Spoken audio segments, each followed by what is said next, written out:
అన్నా టైం ఏంటన్నా? దున్నపోతులా ఉన్నావు, ఏమన్నా పని చేసుకొని బతుకొచ్చావురా. చల్లడికేమో దున్నపోతులాగే ఉన్నానన్నా, కానీ చేయలేదన్నా. నిజమే కదా బాబు, అయినా నా దగ్గర డబ్బులు లేదు. వికలాంగులకి ఎవరు సాయమే చేయలేదు, తినే కన్నం లేదు అన్నా. అప్పుడు కూడా డబ్బులు లేదు, ఉన్నాయి అన్నా. అడుక్కునే వాళ్ళకి ఇదే ఫ్యాషన్ అయిపోయింది, ఏమైనా పని చేసుకొని బతకచ్చు కదా అన్నా. పని చేసుకొని బతుకుదాం అనుకుంటే చేయలేదన్నా. నా దగ్గర డబ్బులు లేదే.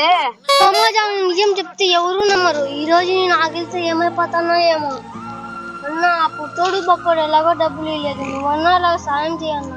అంత దున్నపోతులా ఉన్నావు, పని చూసుకోవచ్చు కదా. ఏమన్నా దేవుడా, నువ్వే నన్ను కాపాడాలి. ఈ రోజు ఎవరికన్నా సాయం చేద్దాం అనుకుంటే ఒక్కడ కూడా కనబల్లా. అన్నా 3 రోజుల కన్నా నేను సాయం చేయన్నా. నీలాంటి వాళ్ళ కోసమే తమ్ముడు నేను ఉండేది. ఒక్క నిమిషం ముందు డబ్బులు ఇస్తాను.